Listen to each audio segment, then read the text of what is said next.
And I started to think like, well, Podziemski is getting more than an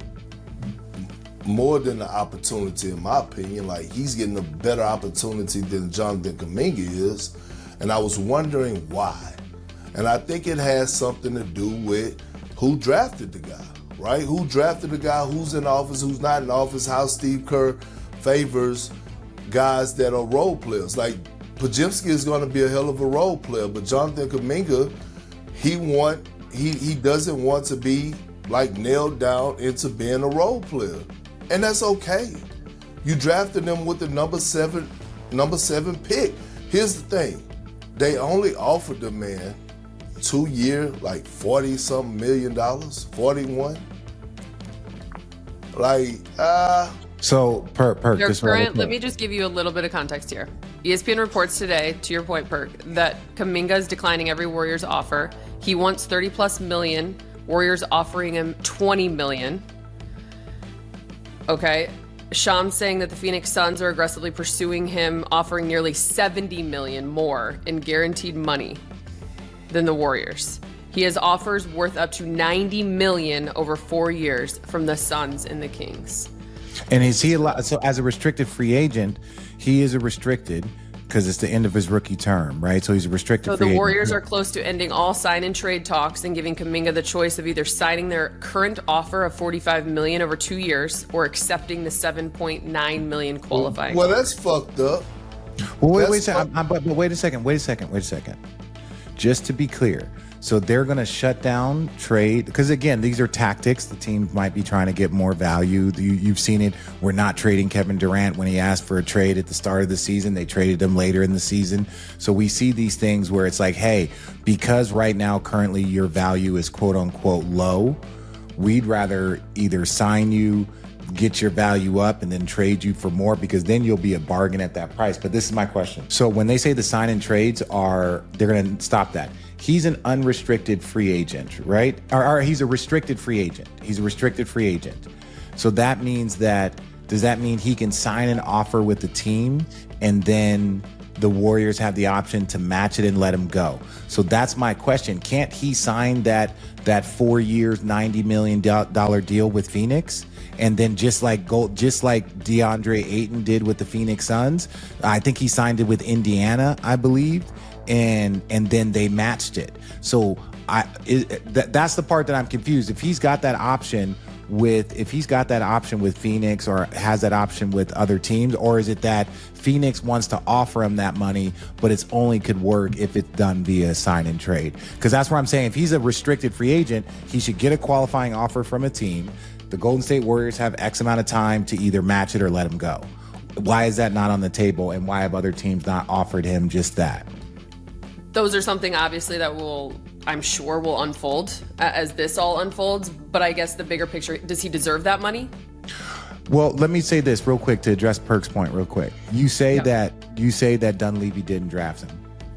I think Dunleavy might have been a part of the organization. Don't quote me. But that being said, who was a part of the organization are the Lakeups. Right? The Lakeups are very involved. I don't say this in a negative sense. They've done a great job with this organization. They created a dynasty, but they're involved in the draft process, especially when they had, the number 2 or 3 pick, then the number 7. They had 3 first-round picks that year. It was the whole organization was all hands on deck. Steve Kerr, everybody, Lakeup, Bob Myers was a part of this also. He was a part of that when he was still there. So everybody was involved. That was the next generation. That was supposed to carry the Warriors. You get the number 2 pick, you get the number 7 pick, and then whatever Moody was, I don't recall. So I'm saying is that you get all of that with your older guys, and you're like, oh, this is supposed to carry us. This is what we've talked about, the younger generation. So everyone was involved. I don't say that, that wasn't Dunleavy's pick so that he's not getting an opportunity, but Podziemski is. Steve Kerr was involved in picking these guys. Bob Myers, Lakeup was involved because this was the shift for the franchise. So that's the only place that I'll push back when you say, he wasn't this pick, so he's not getting the opportunity. Steve Kerr drafted him. Bob Myers drafted him. Lakeup drafted him. right? All these guys drafted them, and it's just not working out the way they would like. Let me ask you a question. How do you view, because I never asked you this and I never heard your side, how do you view Jonathan Kuminga as a player? What do you think his ceiling is? Like, when you watch a player like that, what do you see? Like, is his ceiling all-star? Is his ceiling all-NBA? Is you looking at him as a role player that's going to have a hell of a career? Like, no. This is what I look at him, and I think you can see the similarities. I look at Jalen Green. Or is it Jalen Green? Jalen Green? Yes, in Houston, now in Phoenix currently, right? Yes. All of the talent in the world. All of the talent. But still needs more hours to learn how to play basketball. It needs to learn more like an IQ. All of the talent is there. If you're Houston, why would you trade this young kid that can average 20? He was the number 2 pick. He's developing skill-wise and talent-wise, is developing into a 20-point-a-game scorer. You don't just give up on them, or you don't. But there's still so much growth and maturity that needs to take place there in Jalen Green. But all of the talent is there, and you know he's there. I look at Jonathan Kuminga as the exact same. And when I look at Steph Curry is one of the most unique players to play with.